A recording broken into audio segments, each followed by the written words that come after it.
اپنے آقا سے بات کرتا ہے. یہ ہمارے یہاں گفتگو کرنے کا انداز ہے. کسی کے پاس دنیا کی ساری نعمتیں ہوں, مال ہو, منال ہو, یہ ہو, اقتدار ہو, سب کچھ ہو, اگر ماں باپ کی رضا اس کے دامن میں نہیں ہے, ماں باپ کی خوشی اس کے دامن میں نہیں ہے, اس سے بڑا ناکام انسان کوئی نہیں. ماں باپ کا دل دکھانے والا ایک دن زوال پذیر ضرور ہوگا. ماں باپ کو تکلیف پہنچانے والا ایک دن ذلت کے گھاٹ ضرور اترے گا. ماں باپ کے دل کو اذیت پہنچانے والا, ماں باپ کی بد دعا لینے والا ایک دن برباد ضرور ہوگا. علامہ زمخشری آخری عمر میں لنگڑے ہو گئے تھے, لنگڑے. تفسیر کشاف کا مصنف علامہ زمخشری لنگڑے ہو گئے. کسی نے پوچھا حضرت اتنے بڑے مفسر قرآن, اتنے بڑے عالم, آپ لنگڑے ہو گئے؟ فرمایا یہ میری ماں کی بد دعا کا نتیجہ ہے. میرا بچپنا تھا, بچپنے میں ماں کی زبان سے بد دعا نکل گئی. اور یاد رکھنا ماں باپ کی دعا بھی اثر دکھا کے رہتی ہے اور بد دعا بھی اثر دکھا کے رہتی ہے. اللہ کے بندو, زمخشری کہتے ہیں کہ ایک دن میں بچپنے میں چڑیا کے ساتھ کھیل رہا تھا.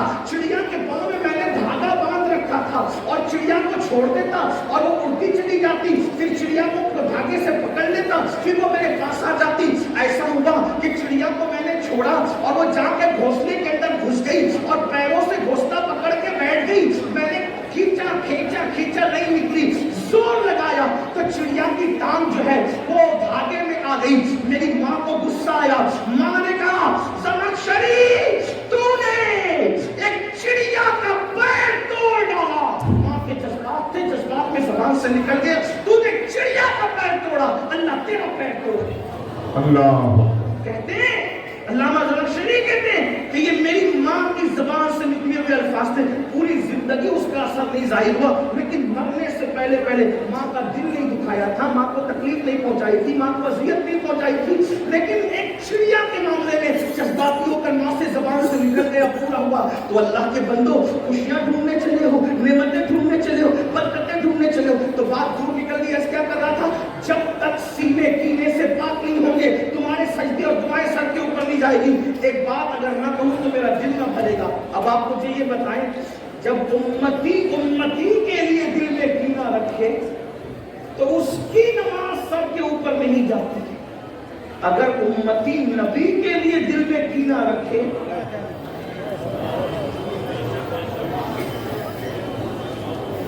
پھر وہاں تو نماز کا تصور ہی ختم ہے. اور کینے کا اثر کب پتا چلتا ہے؟ توجہ چاہتا ہوں, میں کسی کو ٹارگٹ نہیں کر رہا ہوں, صرف صادق من روحوں کو آواز دینا چاہتا ہوں. کینے کا تصور کب پتا چلتا ہے؟ توجہ, کینے کا اثر اس وقت پتا چلتا ہے کہ اللہ نہ کرے کسی کے دل میں علامہ ایوب صاحب کے لیے کینہ ہو, مفتی ایوب صاحب کے لیے کینہ ہوا. میں نے جہاں تاریخ شروع کی اس کا منہ اترنا شروع ہوتا.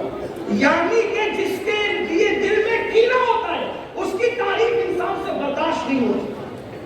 کینے کی یہ علامت ہے. نمبر 2, جب کسی کے لیے دل میں کینہ ہو اس کی لوگ تعظیم اور عزت کریں تو بھی انسان سے برداشت نہیں ہوتی. تو اب دنیا میں کن کے سینوں میں نبی کے لیے کینہ ہے؟ اگر تلاش کرنا ہو تو پھر ہم سلیکشن نہیں کریں گے کیونکہ ہمارے پاس کوئی علم غیب نہیں ہے. لیکن علامتیں تو ہے نا. جب علامہ مفتی ایوب صاحب کی تعریف کسی کو برداشت نہ ہو تب سمجھتے اس کے دل میں کینہ ہے. سید فرید میاں کی تعریف برداشت نہ ہو ہم سمجھتے دل میں کینہ ہے. ہم ان کی عزت کریں تو وہ بے چین ہو جائیں, سمجھ جاتے دل میں کینہ ہے. اب دنیا میں ڈھونڈو ایسے لوگوں کو کہ کلمہ پڑھ کے بھی کوئی اتنا بدنصیب ہے کہ نبی کے لیے کینہ رکھتا ہے. تو دیکھ لو, اگر ہیرو ہیروئن کے زلف و رخسار کی تعریف کرے تو لوگوں کو کوئی تکلیف نہیں ہوتی, اور نبی کی نعت شروع کر دو تو وہ ادھر ادھر دیکھنے لگتے ہیں. پتا چلا جن کو ہیروئن کی زلف و رخسار کی تعریف بے چین نہیں کرتی ان کو واللیل والے چہرے والے کی تعریف اگر بے چین کرتے پھر کسی برادری کا ہو, کسی خطے کا ہو, کسی قبیلے کا ہو, کسی ذات کا ہو, کسی بات کا ہو, کسی بھی ڈگری کا مالک ہو, وہ سب کچھ ہو سکتا ہے لیکن رسول اللہ کا وفادار نہیں ہو سکتا.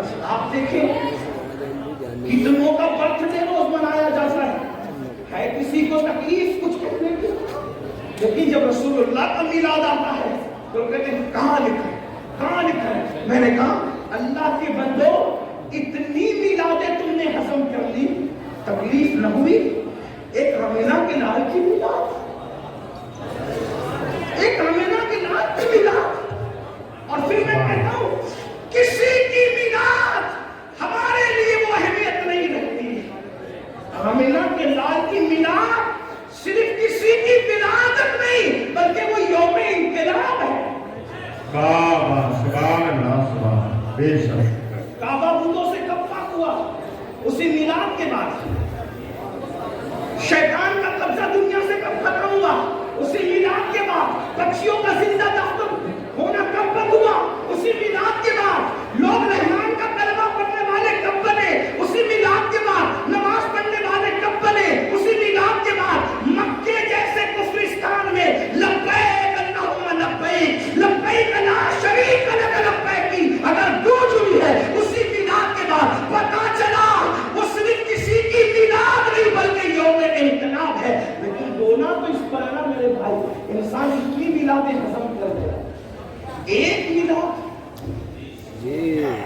ایک، اور پھر اس پر طرفہ یہ کہ کچھ لوگ اتنے آگے بڑھتے، مجھے نہیں ابھی تک پتا چل سکا کہ کسی عالم نے اس پہ اعتراض کیا، علماء کی توجہ، میلاد پر عالم نے کبھی اعتراض نہیں کیا کسی، میں کسی عالم کو نہیں جانتا،